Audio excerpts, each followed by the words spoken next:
Hello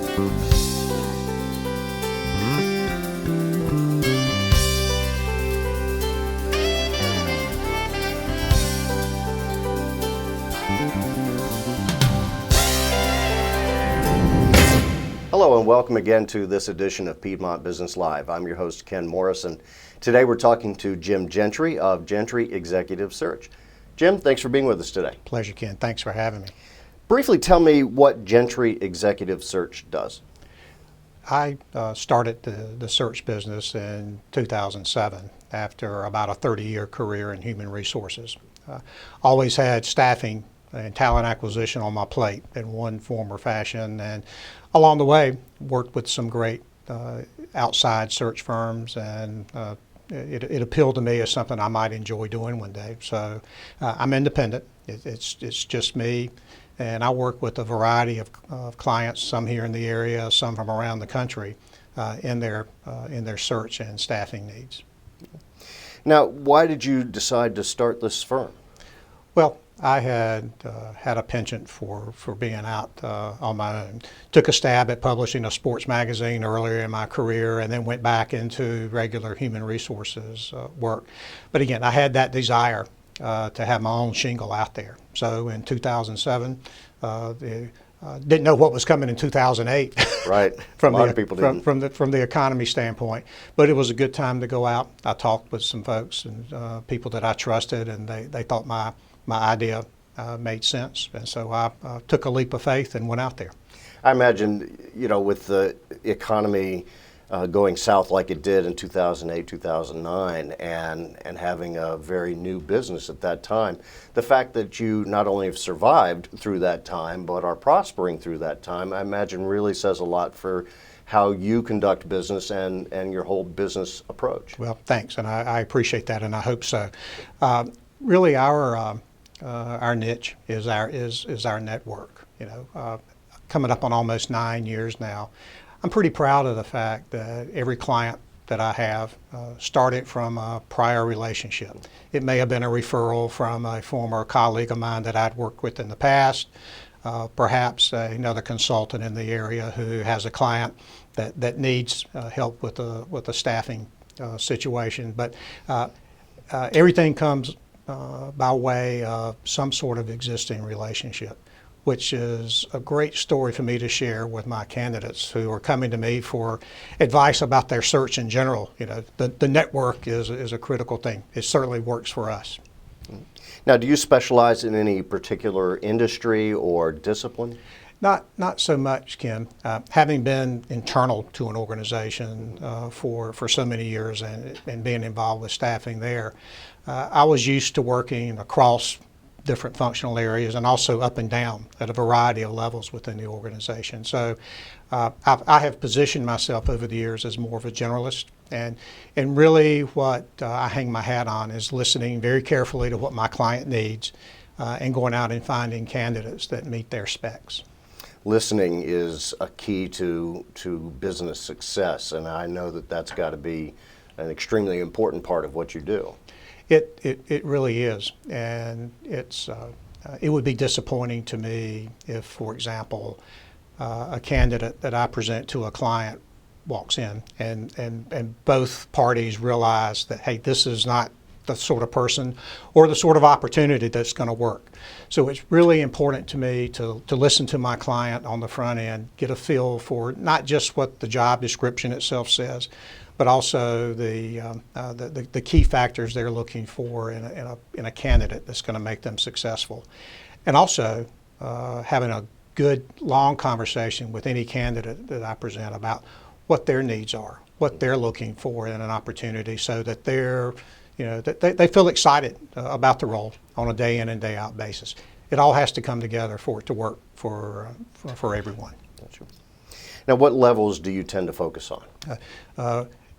My sweet spot, if you will, I think is mid-level and up. I work in individual contributor roles all the way up through director and VP roles. So again, that generalist mentality is what I bring to the table. For small and large businesses? Yes, everything from 3 or 4 person small businesses like I am, all the way up to major global corporations that are all over the world. So what distinguishes Gentry Executive Search from other firms? Yeah. Well, I think the fact that I sat at the client desk for much longer than I've sat at the recruiter desk. So I understand and think can have a good feel for the timing pressures that a staffing situation puts on an organization. And really, again, I listen to what their needs are. I'm respectful of their internal processes. Everybody does it a little bit differently, a talent acquisition manager doesn't want a recruiter running amok in their organization, going behind and around them, right, and talking with hiring managers, and they find out candidates are in play that they didn't know anything about. So try to be very respectful of the internal process for each of my clients, and then take as much of the load off them as I possibly can. Okay. So what do you enjoy most about business search? Well, I like the relationship piece to it, as I alluded to. It's enjoyable to me to hear what a client needs, and then go out to my candidates, whom I contact primarily through online searches from places like LinkedIn and some of the job boards. But each search is very independent, so I like the variability and variety of that. And then, as I said a couple of minutes ago, I talk to my candidates. I say, what is it that you're looking for? What about a role is going to energize you? And when we identify those 3 or 4 things, we say, okay, do we have a match with what the client is looking for? So I love to see that come together. And I also value very much, Ken, the fact that clients become friends. Candidates become friends, and even candidates who don't land the opportunity, we keep in touch. So I love those relationships that are long lasting, that come out of our work together. And that really expands your whole base of recruits and possibilities in your whole network by establishing those relationships. Absolutely. After roughly 9 years out there, the network has grown and grown and grown, and oftentimes, while every search, especially since 2008, is very, very specific in terms of what clients are looking for, my personal network is beginning to yield fruit, in terms of being able to have folks, already in my queue that I can reach out to and present to my clients. And it seems to me too that when you use a service like yours to find the right person to fill in a particular executive position, it more than pays for itself. Am I right? If you think about how much time goes into finding the right person, and if you're using more of a random approach and fill somebody in that doesn't quite work, and then you're having to start over again, that can be quite costly. Exactly, and that's why everything needs to fit for everyone. I tell my candidates, I'm certainly not going to be successful in trying to talk my client into a person that they don't really feel is the right fit. It's the same thing if I'm trying to talk a candidate into something that's not right for them and pressuring them. It's just not going to have the success long term, and we're going to be right back at it again. All that said, I certainly stand behind my placements, and unfortunately, if it were to go sideways early on, I go back and start the search again. Fortunately, that very, very rarely happens, so I'm proud of that, as well. But you're right, it's a process where you want the client to look back and say that was a value-added proposition that we worked together on. So tell me, what advice would you share with our viewers who are thinking about launching a job search? That's a great question, and over the last 10 years or so, a lot of people have been thrust into a job search at a time they really didn't expect to.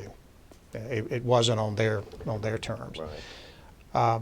You know, and the initial reaction, which is understandable, is I've got to dust the resume off, get it updated, and start flinging it out to everybody that's out there.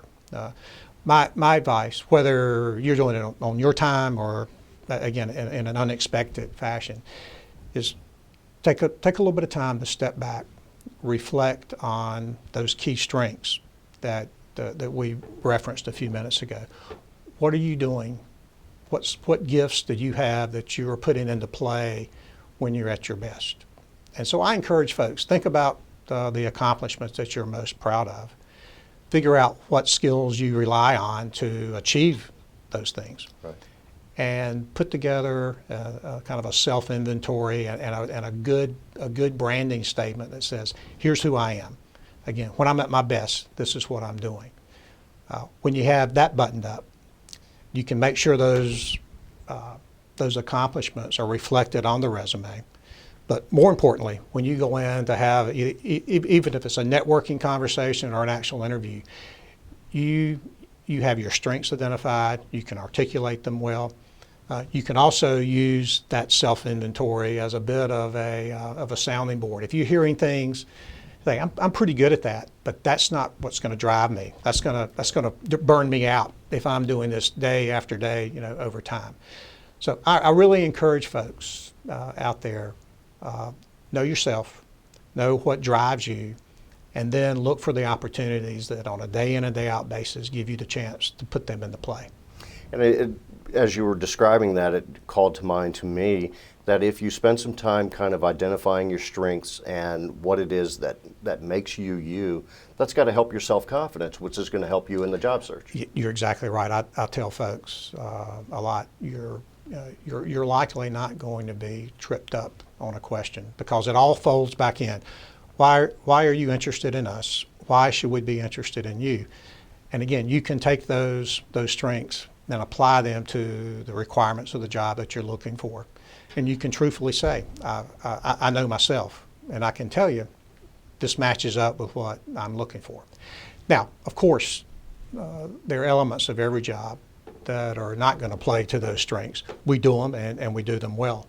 But on balance, you want to, on a day in and day out basis, when you wake up in the morning, say, you know what, I'm feeling pretty good about where I'm headed for the balance of the day here. That's terrific. Well, if you'd like to know more about Gentry Executive Search and perhaps need their services, feel free to give Jim a call. You can contact him using the information at the bottom of this page and also at the end of this video. Jim, thanks so much for being with us today, and we wish you great success. It's a pleasure. Thank you for what you're doing in our community. Glad to. Thank you for tuning in to Piedmont Business Live. We'll see you again next time.